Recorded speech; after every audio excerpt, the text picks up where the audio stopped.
नमस्कार, श्री स्वामी समर्थ. स्वागत आहे तुमचे सर्वांचे माझ्या यूट्यूब चॅनलमध्ये. चला तर मग आजच्या नवीन व्हिडिओला आपण सुरुवात करूया. शनी जयंती वैशाख अमावस्येला आपण शनी जयंती म्हणून साजरी करत असतो. शनी महाराजांचा उद्या जन्मदिवस आहे. शनी महाराज हे शिस्तीचे देवता आहेत, न्यायाचे देवता आहेत, कर्माचे देवता आहेत. तुमचं ज्या पद्धतीने कर्म आहे त्या पद्धतीने शनी महाराज तुम्हाला दर्शन देत असतात आणि त्याचबरोबर ज्या पद्धतीने तुमचे कार्य आहे किंवा कर्म आहे त्याचबरोबर ते तुम्हाला त्याच पद्धतीने फळसुद्धा देत असतात. उद्या शनी महाराजांची कृपा आपल्यावर असावी. कारण आता कोणाला बघा पणवती किंवा ढय्या 7:30 चालू असेल तर नक्कीच त्यांनी शनी महाराजांच्या मंदिरात जाऊन दर्शन घ्यावं. आता ज्यांच्या जवळपास शनी मंदिर नाही किंबहुना जे शनी महाराजांच्या मंदिरात जाऊ शकत नाहीत तर काळे तीळ जे आहेत किंवा तिळाचं तेल अर्पण आहे ते करू शकत नाहीत तर त्यांनी काय करायचं, दानसुद्धा त्या दिवशी आपल्याला करायचं असतं. पण जर तुमच्या घराजवळ पिंपळाचं झाड असेल तर नक्की या दिवशी म्हणजेच उद्या पिंपळाच्या झाडाच्या मुळाशी तुम्हाला थोडं तिळाचं तेल अर्पण करायचं आहे. होय, ज्या पद्धतीने आपल्याला पिंपळाच्या झाडाला स्पर्श नाही करायचा आहे त्याच्या मुळाशी दिवसभरात कधी तुम्हाला अगदी थोडंसं तेल म्हणजे म्हणतो ना की 2-3 चमचे आपण नाश्त्यासाठी बघा पोहे खाताना वापरतो चमचा, तर तो आपल्याला वापरायचं आहे किंवा एखादी अशी डबीभर तेल असेल तेवढं तुम्ही पिंपळाच्या मुळाशी अर्पण करायचं आहे. आणि आता तुम्हाला पिंपळाच्या झाडाच्या मुळाशी तेल अर्पण करायचं आणि ओम शनेश्वराय नमः या मंत्राचा जप करायचा. हे कधी करायचं तर उद्या तुम्ही दिवसभरात कधी करू शकता, अगदी प्रदोष काळापर्यंत केलं तरीही चालेल. बघा, मागच्या व्हिडिओमध्ये आपण पाहिलं आहे की शनी महाराजांची कुठली सेवा करायची, उपाय करायचे हे आपण बघितले. आता त्यांच्याच बरोबर एक महत्त्वाचा उपाय या दिवशी म्हणजे अर्थात वैशाख अमावस्यासुद्धा असणार आहे. तर पिंपळाच्या झाडाजवळ सुद्धा तुम्हाला तेलाचा दिवा लावायचा आहे. त्या तिळाचं तेल असेल किंवा साधं तेल जरी असलं तर त्याच्यामध्ये काळे तीळ टाकून तुम्हाला तो दिवा लावायचा आहे. तुम्ही कणकेचा लावला तरी चालेल, अतिशय उत्तम. कणकेचा ज्या पद्धतीने कणिक भिजवून आपण दिवा बनवतो तो दिवा तुम्ही लावू शकता. बरेच लोक पणती पण लावतात, पण तुम्ही कणकेचा दिवा लावला तर अतिशय उत्तम. जेव्हा दिवा लावत असतो तेव्हा तो कणकेचाच लावायचा असतो. पण आता ज्यांना नाही शक्य होत तर बरेच लोक मग काय करतात, मंदिरामध्ये तिकडे झाडाजवळ जातात आणि मग एखादी पणती घेऊन जातात आणि आपल्या घरातील आणि ती तिळाची तेल असते त्यामध्ये टाकतात आणि जर नसेल तर साधं तेल असेल तर ते त्याच्यामध्ये टाकून काळे तीळ टाकायचे आणि दक्षिण दिशेला तोंड करून दिवा लावायचा. शक्यतो तिळाच्या तेलाचा म्हणजेच पितरांसाठी जो दिवा लावत असतो आपण तो आपल्याला तिळाचंच तेल आहे. तर आणि त्याचबरोबर तर शक्यतो तो आपल्याला कणकेचा दिवा बनवायचा आहे आणि तो आपल्याला जे काही पिंपळाचं झाड आहे त्याच्याजवळ त्याच्या खाली दक्षिण दिशेला तोंड करून हा दिवा लावायचा. वात सरळ घ्यावी. 2 वाती मिळून एक वात बनवायची. घरातून दिवा लावायची गरज नाही, तिथे गेल्यावर दिवा लावा आणि आपणही दक्षिणेला तोंड करून ओम नमो भगवते वासुदेवाय नमः या मंत्राचा जप करायचा आणि पिंपळाच्या झाडाला मुळाला जेव्हा तुम्ही तेल अर्पण करता तेव्हा ओम शनेश्वराय नमः या मंत्राचा जप तुम्ही करू शकता.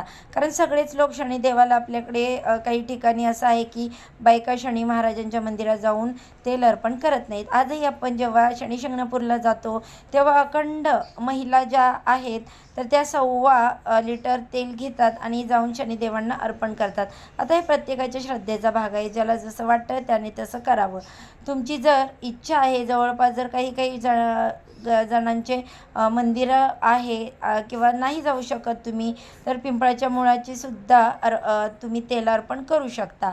आता बघा, आमच्याकडे शनी महाराजांचे मंदिरच नाही, दूरपर्यंत मंदिर नाही. मग ताई काय करायचं अशा वेळी, तर काय करावं लक्षात घ्या. अशा वेळेला तुम्हाला मारुतीरायांच्या मंदिरात जाऊन तुम्ही तिळाच्या तेलाचं जो दिवा आहे तो हनुमान चालिसेचं पठण करू शकता. घरातही ज्यांना मंदिरात जाऊन सगळ्या सेवा करणं शक्य होत नाही त्यांनी घरात 11 वेळा हनुमान चालिसा एक वेळासुद्धा म्हणू शकता. बघा, 11 वेळा एखादी सेवा केली तर त्याचं फळ किती मिळतं आणि 1 वेळा केली तर त्याचं किती फळ मिळतं हे सगळं आपल्यावर आहे. तुम्हाला जसं जमेल तसं तुम्ही करू शकता. शनी जयंती शनी महाराजांचे न्यायाचे सन्मानाची देवता आहे. आपण कसे आहोत, काय आहोत, प्रत्येकाचा लेखाजोखा आहे तो परमेश्वराकडे असतो आणि आपण जगाला किती चांगुलपणाचा आणला त्यांच्यासमोर, तरी आपण कसे आहोत हे देवाला माहीत असतं आणि त्याच पद्धतीने देव आपल्याला त्याचं फळ देत असतो. पण 7.5 पणवती असं म्हटलं तर लोक घाबरतात. तर खरं तर काहीच घाबरायचं नाही, कारण तुमचे कर्म चांगले असेल, तुमची सेवा चांगली असेल, तुमचे विचार चांगले असतील तर 7.5 पणवतीमध्ये सुद्धा लोकांचे काम झालेले आहे. उलट लोकांचं आयुष्य घडलं आहे. लोकांना आयुष्यात एवढं मोठं अचिव्हमेंट मिळालं आहेत की त्यांनी कधी विचार पण केला नव्हता. आणि ज्यांना 7.5 आहे, पणवती आहे, ढय्या आहे, त्यांनी आवर्जून दर शनिवारी शनी महाराजांच्या मंदिरात जाऊन त्यांनी दर्शन घ्यावं. बरेच लोक या 7.5च्या काळामध्ये शनिवारचा उपवास धरतात, म्हणजे दिवसभर काही खात नाहीत, फलाहार वगैरे घेतात आणि संध्याकाळी आपल्याला जो हा उपवास आहे ते जेवण खाऊन सोडायचा असतो, जे काही बनवते. शनी जयंतीच्या दिवशी काल सांगितल्याप्रमाणे मांसाहार करू नका किंवा वाईट वंगळ बोलू नका. चुकीचं आपल्याकडून घडणार नाही याची काळजी घ्या. खोटं बोलू नका असं सांगितलं, कारण या गोष्टी कधी ना कधी आपल्याकडून घडतात. का आता एखादी गोष्ट जर खरं चांगल्या गोष्टीसाठी आपण खोटं बोललो आणि ते परमेश्वराला माहीत असलं, तर त्यांनी पण एखाद्याला फसवलं किंवा एखाद्याचा अपमान करणं या कारणासाठी जर आपण खोटं बोललो तर त्याचा कुठेतरी प्रभाव आपल्या पत्रिकेवर पडतो. आणि बऱ्याच वेळेला असं सांगितलं जातं की जे 9 प्लॅनेट आहेत, हे जे काही 9 ग्रह आहेत ना, तर हे 9 ग्रह कधी ना कधी कोणाचे खराब होतात, कोणाचे चांगले असतात. काही ग्रह कोणाचे चांगलं असतात तर काही कोणाचे खराब असतात. मग आपण बऱ्याच वेळा मग ब्रेसलेट घालणं किंवा नवग्रह यंत्र वगैरे या गोष्टी ठेवतो. पण मी तुम्हाला खरंच आज सांगते, फक्त नित्यसेवेमध्ये नवग्रह स्तोत्र वाचा. नवग्रहांचा प्रत्येक ग्रहाचा एक स्तोत्र आहे, तो तुम्ही नित्यसेवेमध्ये वाचा. बघा, अनुभव येतो, खूप चांगला अनुभव तुम्हाला मिळेल. एखादे यंत्र वगैरे देवघरात ठेवायचं. खूप महागाच्या वस्तू घेण्यापेक्षा नवग्रह स्तोत्र इतकं सुंदर आहे. रोज नित्यसेवेमध्ये जसं तुम्हाला जमेल तसं तुम्ही पठण करा. आता या संदर्भात व्यवस्थित व्हिडिओ जो आहे तो मी नक्की करेन, पण आज मी तुम्हाला उद्या पण सांगेन. नक्कीच नवग्रह स्तोत्र तुम्ही पठण करा. आयुष्यात हळूहळू चांगले परिणाम बघायला मिळतील. आणि बघा, या आजच्यासाठी फक्त इतकीच झालेली सेवा मी स्वामी महाराजांच्या चरणी अर्पण करते आणि आजच्या व्हिडिओचा इथे सेंड करते. उद्या अशाच छानशा माहितीसोबत नव्या व्हिडिओसोबत पुन्हा नव्याने भेटू. सर्वांना श्री स्वामी समर्थ.